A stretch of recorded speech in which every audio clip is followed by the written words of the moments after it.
Hello Internet, how are you doing today? My name is Brian, if you're new here, and welcome back to part 2 of my Mac and iPad Ultimate College Guide video series. In the last video, we focused on ways to use your MacBook like a pro for college, and in today's video, we're going to be focusing on ways to use your iPad like a pro for college as well. Also, at the end of the video, I'm going to be showing you guys some cool ways to use both your Mac and your iPad together for college. So that is what today's video is going to be about. If you did miss the first video, be sure to check that out first. I posted that the other week. So let's dive right in and show you guys some new ways to use your iPad for college.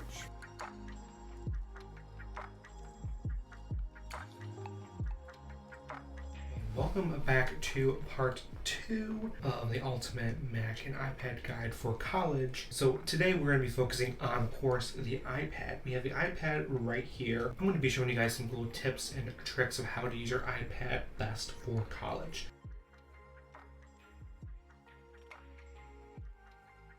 This is kind of a mock setup I have here. Let's first go over the home screen. That's the most important aspect of it. This is pretty much kind of how I set up my home screen for college. What I would typically do is I would put some of my most used applications right here in the bottom dock. So right here we have messages, Safari, Chrome, photos, files, and then we have notes. Some of these applications up here would be going down here and other applications too. But that's kind of how I would have this set up if I were to go to college. And then of course I have some widgets right here. I have the calendar widget, which is a really important one, my weekly task view, and then of course I have the notes application. And then down here I have 2 different Notion widgets. These would be customized just for school. Then of course I have the settings application, a very important one, Google, Gmail, Drive, Docs, Notion, Adobe Scan, Kindle, and GoodNotes. Those are the applications we're going to be going through today. And now let's continue on to the first section I want to talk about, which is going to be about Notion, which is where we left off in the first part of the series.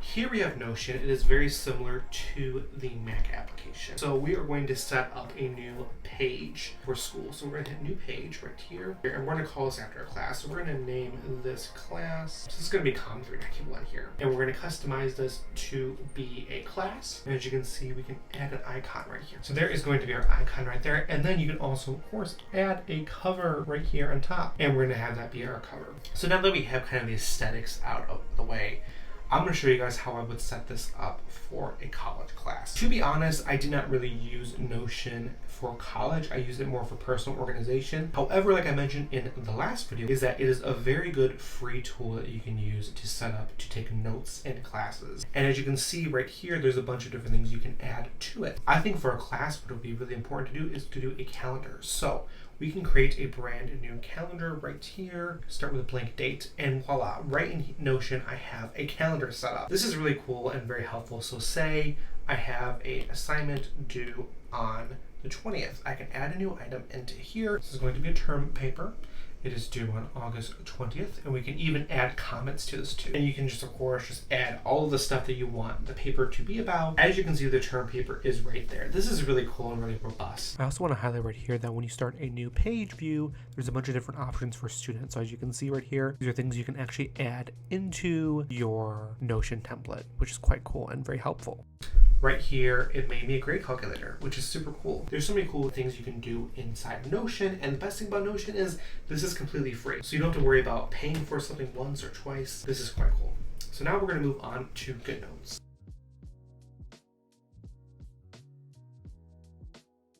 GoodNotes in college was my holy grail. I loved it so much. And as you can see, I literally have a bunch of folders from different semesters that I did in college. So let's go over GoodNotes and how it is different on the iPad version versus on the Mac version.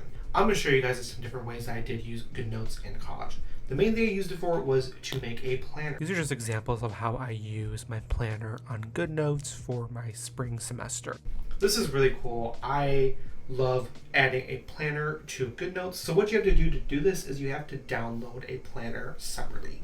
And what you will do is you will then import that planner into GoodNotes. And then you can have access to drawing on here. And you also have access to having hyperlinks, which is really important. So if I want to switch to a different month, I can actually switch to a different month right here. So what I would do is I would put my entire class calendar on the calendar view like I showed you, and then I would do individual weeks. So week 4, I had all my classes right here. I would make certain different stickers for my classes and I would write them all down right here. What I also did, every single class I had a notebook. These are all my class notebooks that I had for the semester. I even had my French textbook, which I was able to do because I imported it as a PDF, and then by doing that I was able to mark it up and edit it as well. I had every single class right here and I would put them in here, and I would even do things such as I would take screenshots from the lecture slides and I would literally put them into my GoodNotes here. That's what's really powerful about GoodNotes, is the fact that you can not only use it with the touchscreen, you can also use it with a keyboard and a mouse. So that's kind of how I would set this up. And I also would have everything put into a folder. But yeah, that's how I use GoodNotes 6. So let's move on to the next section of the video.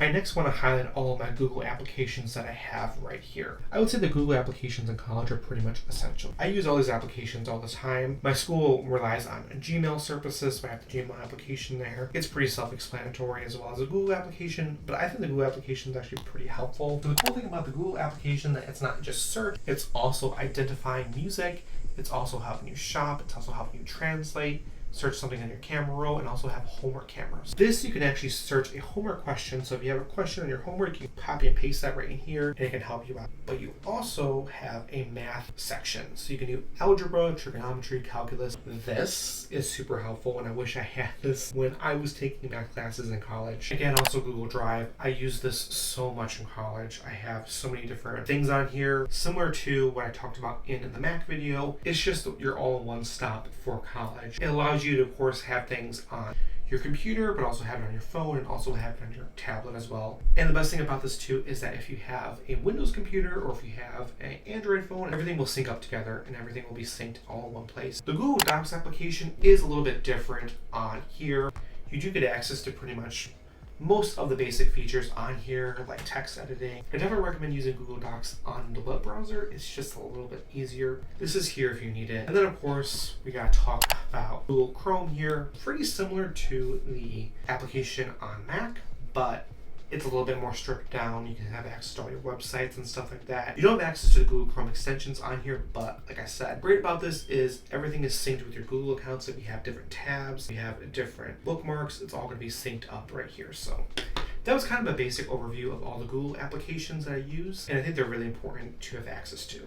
I have two more applications I want to highlight before we go into the iPad exclusive features. First one I want to highlight is Adobe Scan. Adobe Scan is going to be your best friend in college. It allows you to scan documents, it allows you to scan books, it allows you to scan a whiteboard as well, and even just ID cards and whatnot.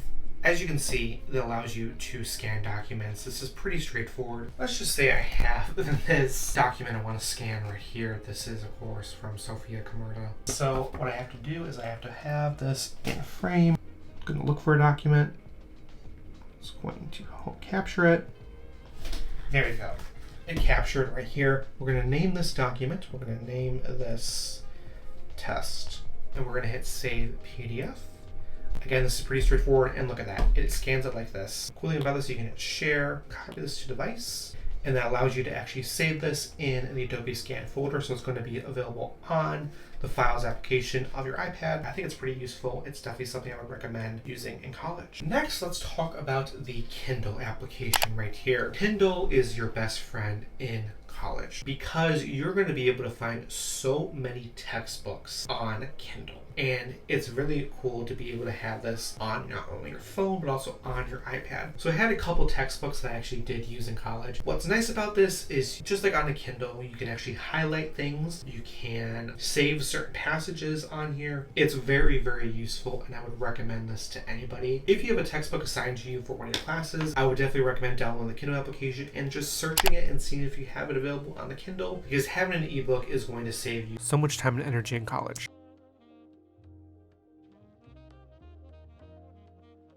I have just one more application to share with you, but this is actually an Apple exclusive application, and that is the Files app. Files app is actually a hidden gem because not only do you have everything saved on here, but as an iPad user, you want everything saved. Billions of documents saved on my files.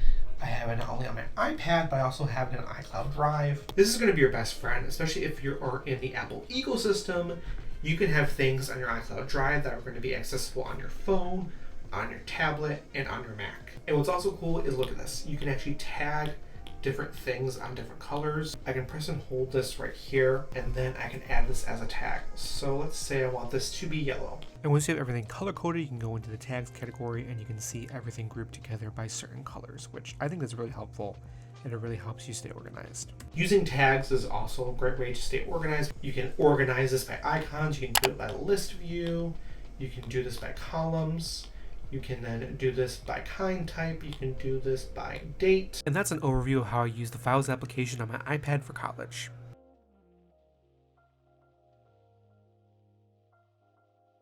Let's talk about focus modes right here. If you didn't see this in my Mac video, I actually set up a school focus right here. So we can switch to the school focus, and as you can see, it literally adjusted my home screen. It got rid of a page of applications. It put everything right here, put certain applications into certain modes. It is just super cool and helpful to have focus modes. We're gonna go into new focus here, and we're going to set up a focus. I'm gonna show you guys how I set up my school focus. Here is my school focus, and here's everything I have set up in here. I have certain applications that let me have notifications on. I have certain custom screens that I want to have access to. I have smart activation that turns on between 9 a.m. and 2 p.m. every Tuesday and Thursday. If we go right into here, we can actually set the schedule up right here. I have certain focuses. We'll have a work focus for my calendar. I have my people's list for my messages, and then I have silent mode turned on right here.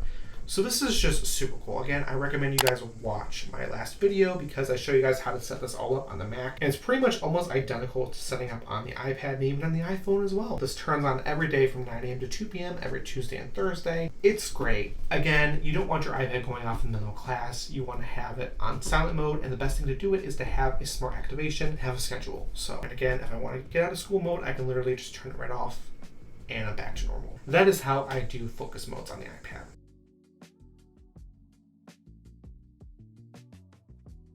Now I want to highlight some features specifically to the Apple Pencil. So we're just going to go over the features that work on pretty much every iPad. Obviously right now we are in the Notes application, and you can draw on a note by just tapping this little icon right here. What you may not know is if you double tap on the Apple Pencil, it will switch to the eraser and you can erase whatever. That's something that's actually accessible on pretty much every Apple Pencil besides Apple Pencil first generation. I love it. It's super convenient. This works on pretty much every application. Now, what else you can do with the Apple Pencil is you can take a screenshot. So if we go right into the corner right here, drag right here, I can take a screenshot. What I also can do is I can mark up the screenshot. And let's say I want to resize. I can do all that with the Apple Pencil. Another feature in the Apple Pencil that pretty much everyone has access to is you can bring up a quick note. The cool thing about quick notes is whatever application that you're in, you can quickly pull up a quick note and you can get started. I have a test right here, obviously, but I can start a brand new quick note right here. Let's say I quickly had an idea. I forgot that I have to write this down. Let's just say I have a test Monday the 17th. I don't know, that's probably not a real date. I can quickly write that down and have access to that, and if I hit done, it will save as a quick note. But if I go right into my Notes application, I have a brand new note right here. What's also pretty cool is, let's just say we're in Safari. I am looking up Five Nights at Freddy's. I figure out that there's a new Five Nights at Freddy's game. I go pull up a quick note, and as you can see, it shows that I have a link. I can hit add link, and it's going to add that to my quick notes. It's always going to be accessible right in the Notes application right here.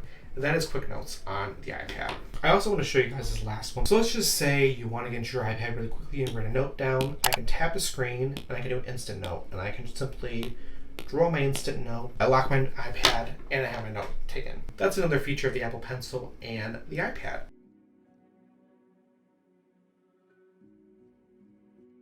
The final iPad feature I want to show you guys how to use is split screen, multitasking, and stage manager. These are going to be your best friends with an iPad because it allows you to make your iPad just so much more efficient. Let's go into Good Notes and let's just open up my planner. And let's say I want to open up my Chrome browser as well. So if I take it, I take the icon and I put it off to the side right here, I have split screen, which is very cool to have, especially on a bigger iPad. This is going to be so helpful. It's like basically having two mini iPads right next to you. What's also cool about it is I can adjust the size. So if I want to make this size smaller, or if I want to make the planner size smaller, I can do that. What else I can do is, let's just say I have messages.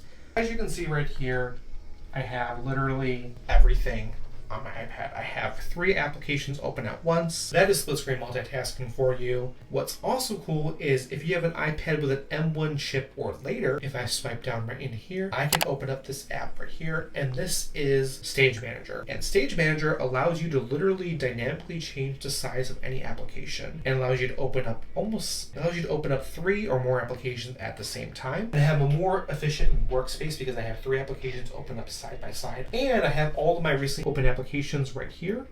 I can say I want to open up this as well. I can switch to this. I can go right back to this view. That is Stage Manager on the iPad, and that is multitasking on the iPad. This is going to help you out so much when you have a PowerPoint to open, you have your notes to open, you want your planner open. You have the ability to do this on your iPad, and it literally helps the iPad become so much more efficient. That pretty much is everything I have to say about the iPad. The next part of this video is going to be all about using the Mac and the iPad together.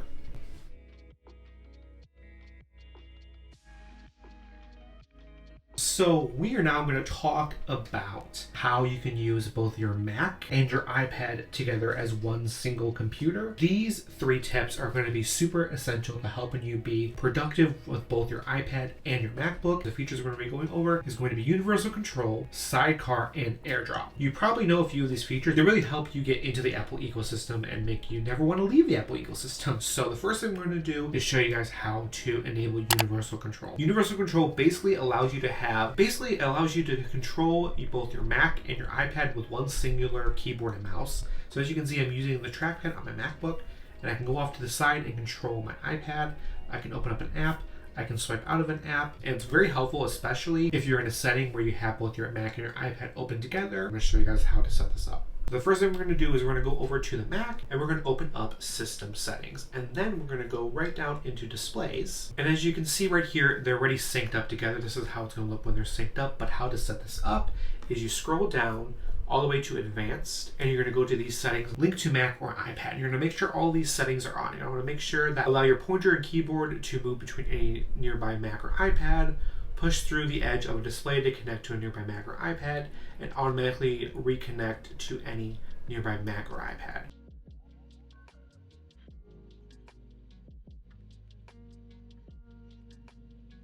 So for this to work, you need to have a pretty recent Mac and iPad. They both need to be updated to the latest software, and they both need to be on the same Wi-Fi network. I'll put the specific specifications right here to let you know which Mac and iPads do work with this feature. So now that this is set up, this is just super cool. One other cool feature about this is, say you're on your Photos app in your iPad, and say you have this picture of a coffee you want to drag to your iPad. I can take it, and I can drag it, and I can add it to my desktop right here, and it's going to automatically save. Wow. I love this feature so much, and it also works the other way around. I have it right here, I can drag it right to my iPad, and I can save it right to the photos, and it's going to save right here.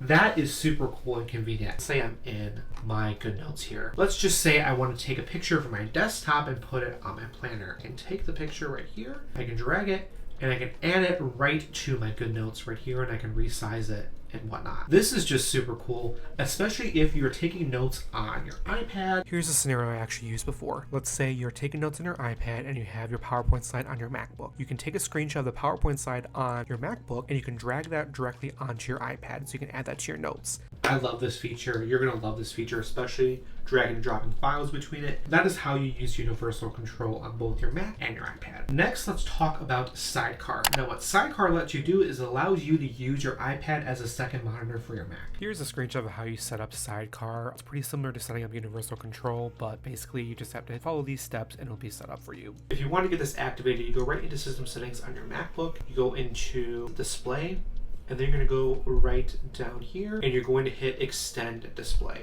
Automatically it's going to connect right to your iPad, and now your iPad is connected as a secondary display. I can literally drag the screen right here, but what you'll also notice down here is it mimics the touch bar on the Mac. On your iPad, you can have a touch bar as well, but what you also can do is you have access to the Apple Pencil, and we can use it to select text, touch things right here. We can go right to a different page. You can essentially turn your MacBook into a touch screen with this, with using your Apple Pencil. But what also is pretty cool is you can use it to draw. And look at, I can draw on my Mac screen. Obviously, it's pretty convenient because you can have both your Mac and your iPad together, and you can extend your Mac screen like this. You have a more efficient workspace, whether you're at an office or you're at a coffee shop or the library. I found this very useful. Just want to quickly show you guys kind of the settings of the sidecar. So if you go right into here, there's the sidecar icon, and you can do things like show the touch bar, hide the touch bar, use as a separate display, or you can even mirror the display. That pretty much is how you use sidecar on here. This also works wirelessly as well as wired. Again, you have to be on the same Wi-Fi network, and there also is some requirements for both your Mac and your iPad. So I'll be sure to put the system requirements right here on the screen for you guys. And last, but certainly not least, I'm going to show you guys a quick roundabout way to use AirDrop on both your iPad and your Mac. I have a screenshot right here. I'm going to double click with 2 fingers, and then what I'm going to do is I'm going to hit the share button right here. And then I'm going to hit the AirDrop button, and I'm going to AirDrop this right to my iPad. And as you can see, it pops up right on my iPad.